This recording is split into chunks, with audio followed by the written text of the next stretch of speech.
أعوذ بالله من الشيطان الرجيم. بسم الله الرحمن الرحيم. والنجم إذا هوى ما ضل صاحبكم وما غوى وما ينطق عن الهوى إن هو إلا وحي يوحى علمه شديد القوى ذو مرة فاستوى وهو بالأفق الأعلى ثم دنا فتدلى فكان قاب قوسين أو أدنى فأوحى إلى عبده ما أوحى ما كذب الفؤاد ما رأى أفتمارونه على ما يرى ولقد رآه نزلة أخرى عند سدرة المنتهى عندها جنة المأوى إذ يغشى السدرة ما يغشى ما زاغ البصر وما طغى لقد رأى من آيات ربه الكبرى أفرأيتم اللات والعزى ومناة الثالثة الأخرى ألكم الذكر وله الأنثى تلك إذا قسمة ضيزى إن هي إلا أسماء سميتموها أنتم وآباؤكم ما أنزل الله بها من سلطان إن يتبعون إلا الظن وما تهوى الأنفس ولقد جاءهم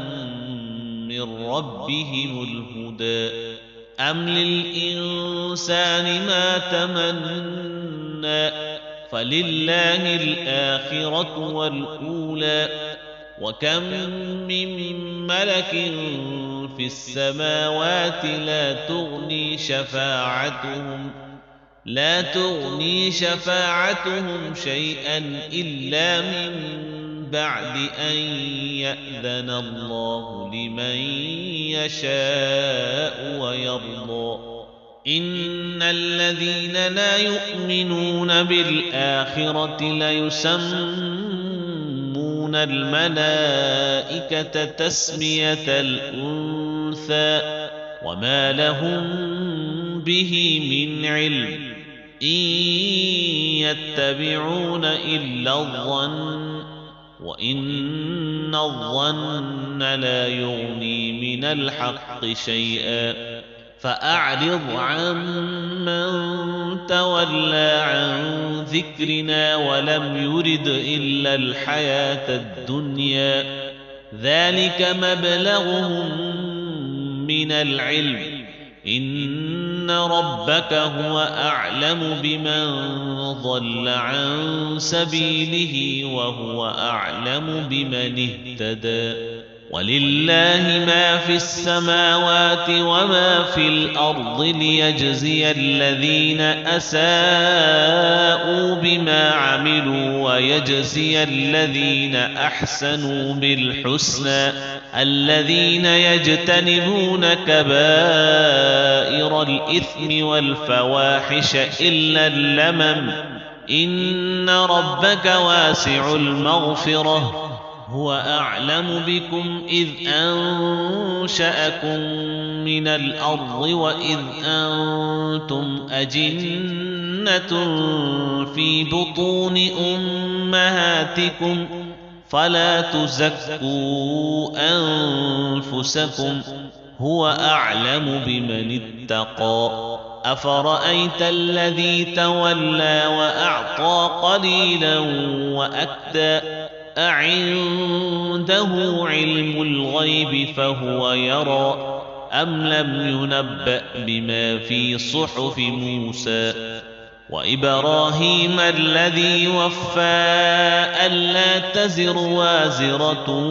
وزر أخرى وأن ليس للإنسان إلا ما سعى وأن سعيه سوف يرى ثم يجزاه الجزاء الأوفى وأن إلى ربك المنتهى وأنه هو أضحك وأبكى وأنه هو أمات وأحيا وأنه خلق الزوجين الذكر والأنثى من نطفة إذا تمنى وأن عليه النشأة الأخرى وأنه هو أغنى وأقنى وأنه هو رب الشعرى